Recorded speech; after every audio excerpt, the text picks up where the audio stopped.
Today I'm in the kitchen making an old-fashioned biscuit top chicken pot pie. This, my friends, is comfort food home cooking at its finest. Rich and flavorful chicken and veggies in a creamy gravy, baked to perfection with buttery golden biscuits on top. This cozy dinner is the perfect way to use up leftover chicken or cook some chicken fresh just so you can make this family favorite meal. I'm Rebecca and welcome to the kitchen. This is how I make old-fashioned chicken pot pie. I'm cooking my chicken fresh, so I'm going to get my chicken going right away. Really, you can use any type of chicken for this versatile dish. If you have pre-cooked leftover chicken, then you can skip this step.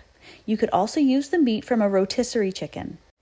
I like to cook and then shred my cooked chicken meat, kind of like you would with pulled pork. So if you need to get some chicken cooked, start that at the beginning.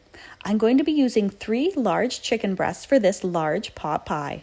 Now that my chicken is cooking away, I'm going to prepare my veggies. There's no exact science to what type of veggies to use for a pot pie. Even pre-packaged frozen veggies will work. Today I'm going to be using 1 small onion, 2 ribs of celery, 3 carrots, 4 small potatoes, 1 parsnip, and a 1/4 pound of mushrooms. Root veggies like carrots, potatoes, and parsnips tend to soak up moisture as well as releasing some starches while they're cooking. And this will make for a thick and flavorful filling for my pot pie. I'm going to roughly dice all of my veggies. No need to make the cuts perfect. This is rustic home cooking after all. Preheat a large pan or Dutch oven on medium-high heat. Add 1 tablespoon of oil and 2 tablespoons of butter. Adding the oil to the pan first will stop the butter from burning. Add in the onions. Stir and let them sweat for a couple of minutes. Next, I'm going to add in my celery. Then add in the parsnips, carrots, and potatoes. Stir occasionally until the veggies are starting to color. Finally, add in a 1/4 pound of sliced mushrooms and sprinkle in 1 teaspoon of dried tarragon. This is optional. It will not make or break the meal. Stir the veggies until they're starting to brown and become tender. It's important to fry the veggies in fat before adding the liquid. The veggies will give off so much more flavor than if they simply are added to a pot and boiled. The caramelized flavor from the pan-fried veggies will add a robust depth of flavor to your pot pie. While I'm waiting for my veggies to cook, I'm going to remove and shred my chicken. Then stir the chicken into the pot with the cooked veggies. Now that my veggies are soft, I'm going to sprinkle over a 1/4 cup of all-purpose flour. This is going to be my thickener for the gravy, which we are about to make. Stir the flour into the veggies until it is incorporated. This will help the flour mix evenly with the liquid and you won't have any gummy lumps in the gravy. Add in 3 cups of chicken stock. Stir to incorporate the flour into the liquid.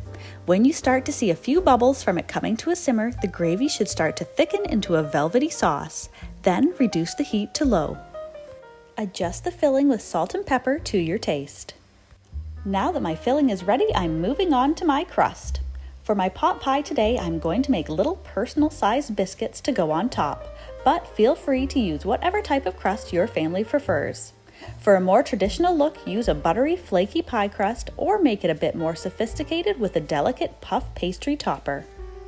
I'm going to be using my vintage baking soda biscuit recipe today. In a large bowl, mix 2 cups of all-purpose flour, 1 teaspoon of cream of tartar, and 1/2 teaspoon of salt. To a small bowl, add 1/2 teaspoon of baking soda and 1/2 cup of milk. Stir to dissolve the baking soda into the milk.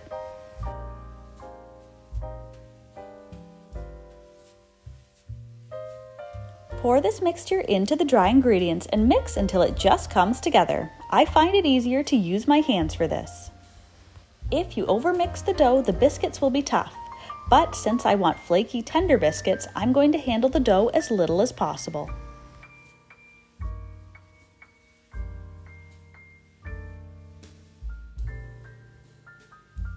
Now that my dough has come together, I'm going to tip it out onto the counter and just flatten it out using my hands. No need to break out the rolling pin for this. I'm going to pat it out to about 1/2 inch thickness. Now I need to turn the dough into the little discs that are going to make up my crust. If you have a biscuit cutter or a large cookie cutter, you can use that.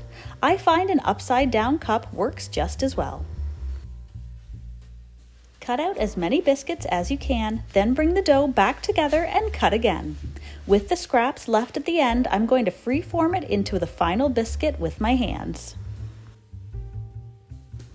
Now I'm ready to assemble the pot pie. I'm going to place my cooked filling into a large oven-proof dish and then arrange my little dough discs on top.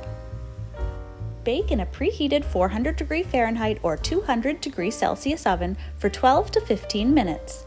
The pot pie is really fully cooked at this point. We only need to bake the crust. If you've chosen a different style of crust than me, bake it at the temperature and time according to your crust recipe. Once the biscuits are golden on top, remove the pot pie from the oven and immediately brush the golden tops with a little bit of butter. This will give the tops a soft, tender texture. Allow the pot pie to cool a few minutes and then serve a generous helping of rich, hearty filling with a personal-sized biscuit crown on top.